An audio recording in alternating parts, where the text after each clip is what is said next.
Hello, it's Darren from Coaching Young Athletes here, back for another top five. Now, today's top five is top five ways in which we can help a young athlete prepare for a big sporting event. How can we, as adults, coaches, teachers, help a young athlete best prepare for a big sporting event? And there's a lot we can do. In fact, young athletes generally perform best when they're happy and relaxed, and we can do a lot as parents, teachers, coaches to influence this. Now, I'm going to give you 5 ways. Now, you may agree or disagree. You may have some additional advice that you would like to give. Please put them in the comments and share them with us. We can all learn. These are just my opinions. Now, my overarching piece of advice when it comes to a big event approaching, a big sporting event approaching for a young athlete, is the best way to treat a big sporting event is to not treat it like a big sporting event. Remember, young athletes are most likely to perform well when they are relaxed and happy. Now, the opposite of that is uptight and stressed, and you can see why maybe it is better for them to be relaxed and happy leading into a big competition. So I'm going to count them down from 5 up to 1, and let's see how we go here. So off we go. So number 5, piece of advice is avoid trying new things.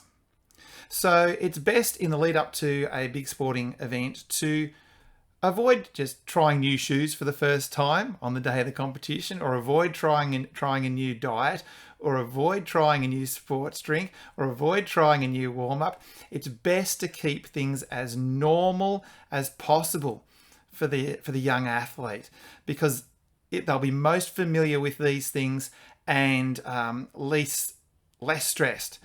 Now, trying new shoes, well, how do we know how they're going to perform in the competition if the fit just isn't right? How do we know if a new food or a new diet or a new sports drink won't upset their stomach?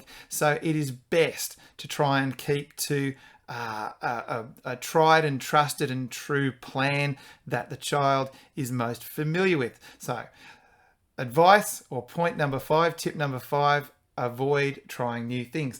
Tip number 4, and this sort of links into a few of the tips. Keep things as normal as possible. Remember I said don't treat these things like a big event. Keep things as normal as possible. Now, in doing that, you've got to try and act as normal as possible also. So in the lead up to the event, don't just suddenly start talking about it all the time and it's the only thing you talk about, over dinner or whatever.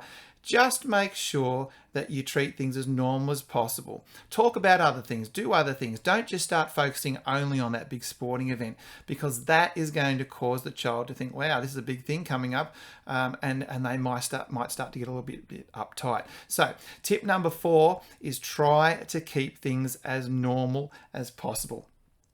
Tip number 3 is just maintain your normal practice sessions, or even just ease off a little bit.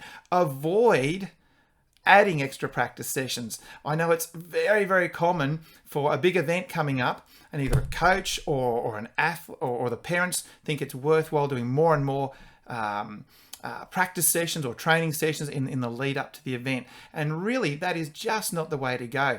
The athlete might be a bit fatigued after doing extra practice sessions. Again, it might just stress them out because they're going, gee, this must be a big event because I'm training more for it. So we just have to try and keep the athlete relaxed and happy.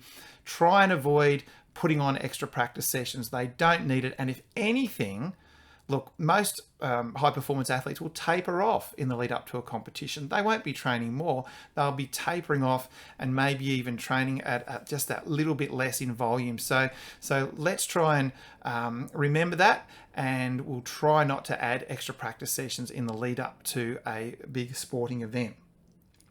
So tip number 3, don't add extra practice sessions, or keep the practice sessions at the same level.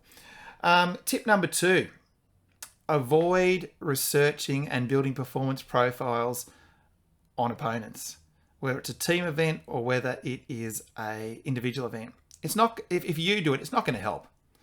And for goodness sake, if you can't stop yourself from doing it, if you can't stop yourself from checking results from other venues or from other competitions in the lead up, don't share it with the child.